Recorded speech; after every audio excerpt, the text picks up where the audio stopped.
Leo, tignan natin kung ano ang mensahe para sa'yo ngayong araw. Keep in mind na ito ay general reading lamang. So, hindi lahat ay makaka-relate, so be open-minded. Tignan natin kung ano ba ang mensahe para sa'yo ngayong araw na ito. Ano yung pwedeng maganap? We have pay attention to signs.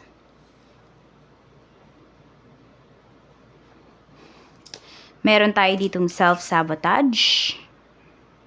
Mukhang may mga maninira sa'yo dito. So, tignan mo, pansinin mo yung mga signs na pinapakita nila sa'yo, yung mga sinasabi nila sa'yo, yung mga aksyon ng mga taong to. Kasi pwedeng ikaw yung maging masama dito. Or pwede na, parang alam mo yun, may mas feel ka sa kanila na against you. We have love. Huwag ka masyadong magtiwala. We have procrastination. Meron kayong mga sinasaalang-alang, may mga pinagpapaliban kayo dito because of love for some of you. Na ang nangyayari, kayo yung, syempre, mas naaapektuhan. Yun nga, pwedeng nasisira ninyo yung flow of life ninyo, yung flow of opportunities sa life ninyo. So, may mga signs daw na pinapakita sa universe. It's either positive ba yung signs na yon or negative. Depende yan siguro sa hiningi mo na signs. For some of you naman, ang mga nakikita nyo dito is mga repeating numbers. 10, 10, 10, 2, 2, 2, 8, 8, 8. Some of you, 28, 28. Yan po. Yung mga repeating numbers na pwede ninyong makita. Or mga signs na binibigay sa inyo ni universe. Check natin. Kuha lang tayo dito. We have holding hands. Ayan po. Lagi bang may nakahawak sa inyo? Pwede hindi nyo yan karelasyon kung hindi anak po ninyo. Diba? Laging nakasunod sa inyo kahit saan kayo magpunta. Or pwedeng may magyayaya sa yung lumabas ngayong araw na ito. Check po natin energy mo today. Or ano ba yung napoproject mo, napoperceive sa'yo ng mga tao. Diba? Yung akala nila na ikaw yon or ganun ka. Ganun yung ugali mo. Ganun yung mga gawain mo. Kasi pwedeng sa'yo positive yon. Pero yun pala, nakakasira yun ng image mo. Tipong ganun. Iba pala yung tingin nila sa ginagawa mo. This is for you, Leo, Sun, Moon, Rising, and Venus. We have the Hanged Man. Yun nga, mahilig talaga yung iba sa inyo mag-procrastinate. And also, marami po Leo, marami naman sa inyong nababaitan. Oo. Kaya lang kasi, mainitin din yung ulo ng iba sa inyo. At the same time, siguro, yan, ayaw nyo talaga ng pinaghihintay kayo. So, baka may makakita dito na naiinis ka ngayon. Pero, syempre, di naman nila alam kung ano ba yung dahilan. Pero, yun pala dahil may hinihintay ka. At yung hinihintay mo na yun ay hindi dumating, hindi sumipot, ganyan. Or, yun nga, pinaghihintay po kayo dito. Kaya, yun, naiinip na yung iba sa inyo. So, pwedeng may ano ba yun? May ngumiti sa'yo, pero hindi mo magawang ngitian. Kasi nga, bad trip ka na ngayong araw na ito. So, tingnan natin. Meron din naman dito, kulong lang kayo ng kulong sa bahay or pwedeng mas matagal pa yung or mas mahaba pang oras yung mag-isa kayo, nagkukulong kayo sa bahay, sa kwarto, kaysa nakikipag-interact kayo sa mga family members ninyo. Tignan natin energies around you naman. Yung mga tao na paligid sa'yo. Tignan naman natin yung energy. Meron tayo ditong 4 of Wands. Okay, parang maraming celebrations sa paligid mo. Maraming ba sa mga kapitbahay nyo. Ayan, may mga celebrations, may mga videoke. Kaya yung iba po sa inyo, pwedeng late na yata kayo nakakatulog. Kaya akala nila, sa kalas ng iba, nagtatampo ka, may sumpong ka, pero di nila alam, napupuyat ka lang. Ayan, yung iba sa inyo, pwedeng napuyat po kayo, dahil nga, ayan, maraming celebration, parang kabi-kabila sa mga kapitbahay niyo, sunod-sunod sa mga kapitbahay niyo, lagi na lang every weekend, ganyan, or halos every day, may mga kasiyahan. Tingnan natin. Meron din pala nagpapagawa ng bahay. So, medyo maingay nga talaga, Tignan natin. Tapos pwede rin baka sa daanan po ninyo, may mga nakakasagabal, Leo. Yung mga ano ba, kunwari, panambak nila, meron silang mga buhangin, mga ganyan, semento. Check natin. Or putik. Okay. Pagdating naman po sa work. Energy naman pagdating sa trabaho. Energy po, spirit guide, pagdating sa trabaho ni Leo. We have helping hand. Ayan, nagtutulungan naman kayo dito ng mga co-workers mo. We have wisdom. So, nakikita ko lang dito. 'Di ba meron tayong sabotage dito. I mean, self-sabotage dito. So, wag naman po lahat ng alam ninyo pagdating sa trabaho, Leo, ay sasabihin nyo sa mga co-workers niyo. Parang wag kayo masyadong magmagaling, no, pagdating sa kanila kasi hindi nila yan ma-appreciate kahit magaling ka talaga. Sabi dito, need others to assist with services, increase productivity. No one can handle it all. Totoo naman yan. Hindi mo naman kayang gawin lahat ng trabaho. Pero yun nga, if meron ka mga nalalaman dito, wisdom. Insight into the nature of physical objects gives you foresight. Use your best judgment. Yan, kasi baka meron dito. Lagi siya nagkakaproblema dun sa work area niya. Lagi siyang humihingi ng tulong sa'yo, which is nakakaabala po yan sa'yo. Hindi ba? So, minsan, tanggi ka rin daw. Pero okay naman. Yun nga lang kasi, wag mong hahayaan lang na may mga tao dito na abusuhin ka. Kasi tingnan mo, dahil sa malasakit mo sa kanila, ang nangyayari, yung trabaho mo yung nade-delay, tipong ganyan. Sabi ko nga sa'yo, wag ka munang magmagaling dito sa work. Alam ko, magaling ka, Leo. Marami kang alam, marami kang kayang gawin. Pero hindi mo kailangan yun lahat ipakita sa kanila. At baka ikaw na lang lagi yung asahan nila. Tignan natin.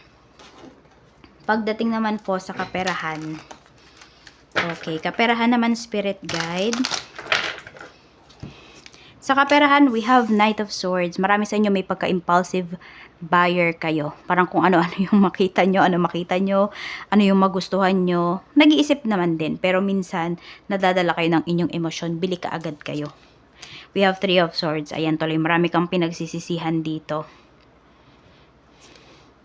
The Chariot, may bumili ba dito ng motor or bumili na naman ng accessory sa motor? Pwedeng hindi kayo to, pwedeng anak nyo, pwedeng asawa po ninyo.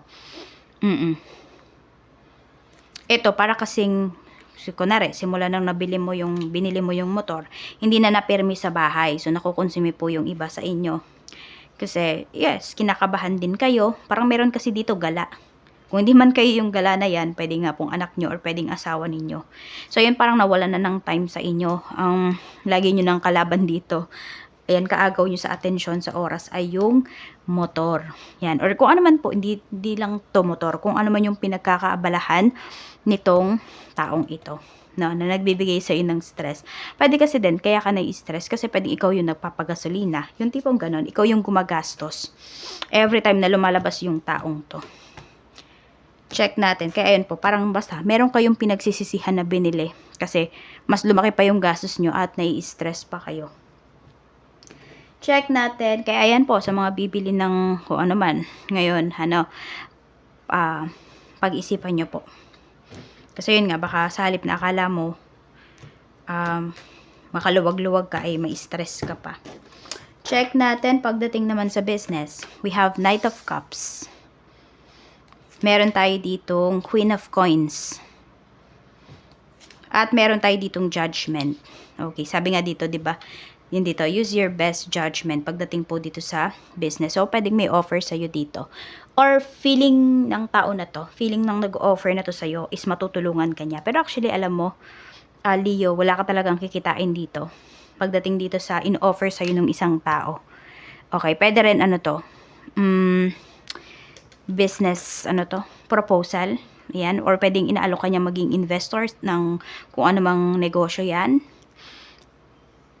Sabihin natin, yung i-invest mo dito sa na pera, no? Yung ilalabas mo na pera, kayang-kaya mong kitain yun sa negosyo mo. Ng pwedeng 1 buwan lang, pero yung kontrata ninyo pwedeng up to 6 months. So, alam mo yun, timbangin mo talaga. Kasi yung lalabas mo na pera, yung ibibigay mo sa taong to, or iba sa ilalabas mong pera dyan sa negosyo na yan, or sa investment na yan, is napaikot mo sana dito sa negosyo mo. Kaya pag-isipan mo pong mabuti.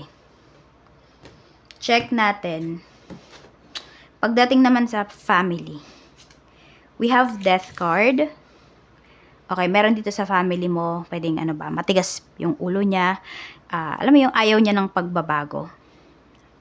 So, pwede po dito, pwedeng lilipat na kayo ng bahay, pero ayaw nung taong tong umalis dun sa bahay nyo.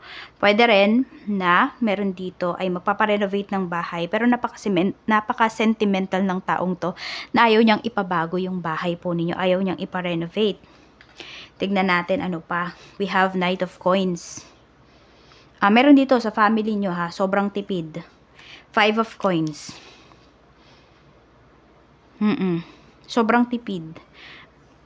Hindi ko alam kung sino yan. Basta, meron sobrang sentimental, merong sobrang tipid sa family. Meron din naman po dito, ayun, siguro, hanggat kaya pa talaga, matipid talaga. Ano ba yan? Wise. Very frugal. Itong, ano na to, itong family member mo na to, na kahit na mahahanapan naman ng solusyon, magagawa naman ng, sabi natin, magkakapera naman, mababawi naman yung pera, ayaw niya. Okay? Meron dito pwedeng sobrang concern po sa iyo, na ayaw niyang ubusin mo yung pera mo para lang sa ganito ganyan. Concern po ito sa'yo. Meron naman, may utang, ayan, na family member, pwedeng kayo naman po yung nahihirapan, kayo yung nai-stress. Okay, nagkautang naman yung taong to because of health. Kaya mahalaga rin po talaga na meron tayong emergency funds, or meron tayong, some of you, siguro meron kayong health insurance. Yan. O baka may mag-alok sa inyo ng health insurance. Try nyo ding tignan. Kaya nyo ba? Tignan nyo po. Baka ito din yung kukuhanin ng iba sa inyo. Baka pinag-iisipan nyo na yan. Napapag-usapan nyo yan ng family members po ninyo. Tignan natin ano pa yung mensahe. I don't know kung gumagalaw ba yung ano natin, yung camera natin. I mean, naiba ba siya ng place or paling lang talaga, ano? So, tignan natin pagdating naman sa friends. Energy ng friends mo. We have 6 of Swords. Ay, no, 6 of Wands pala to. We have 5 of Swords. At meron tayo ditong Queen of Swords. Ayan, parang kailan lang nakausap kayo nitong friend mo na to, problemado siya. Pwede nagkakaroon siya ng problema kasi sa love life. Ngayon, magkabati na naman sila. Parang nakalimutan niya na yung ginawa sa kanya nung person niya. Kaya, ayan, next time na hihingi to sa'yo ng favor, hingi to sa'yo ng suggestion, mukhang hindi mo na pagpipigyan. Parang back off ka na dun sa kanyang problema. Parang bahala na siya kung ano yung gagawin niya. Kasi masakit na din yung ulo mo kasi payo ka ng payo, hindi naman sinusunod. Hindi naman lang niya tinitignan kung ano ba yung laman ng payo mo. Oo, sige. Ayun, anuhin mo na nga lang. Kasi pwede rin naman kasi kaya ganyan, mag-asawa sila. Kaya di niya rin basta maiwan. Tignan natin. Ayan, may good news naman na sasabihin sa itong friend mo na to.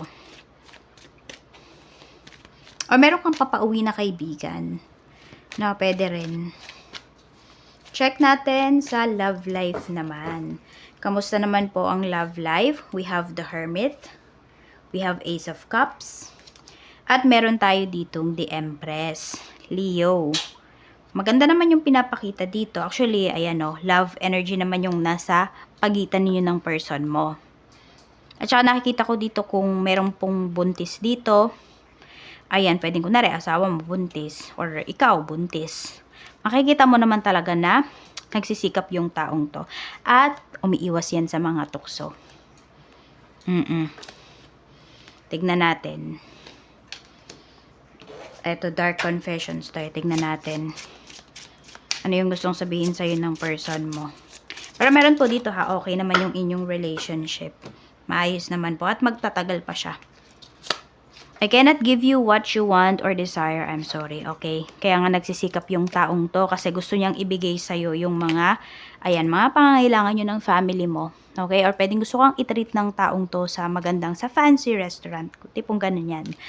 Pero as of this time kasi, pwedeng iba yung priority niya. Sabihin natin, kasi nga magkakaroon yung iba sa inyo kunwari ng anak. So, yan. Or may iba pa kayong pinag-iipunan. Kaya, yung mga wants, ano muna, pagpapaliban muna yan. Ay, siguro ito yung procrastinate ninyo. Ayan o, kasi about love naman to. I don't understand what you see in me. I don't feel attractive. So, pwede rin naman, ayan, yung mga buntis. Yan yung nagsasabi nun. Kasi, di ba naiiba na yung features ninyo because of your hormones. At saka yan, because of your hormones nga, nagiging emotional. Meron dito, sa karelasyon po ninyo ay nagiging sobrang emotional. So, kailangan lang ng pag-uusap. And wala naman pong problema dito. Ayan lang. Ang mensahe para sa'yo, Leo. Maraming salamat and more blessings to come.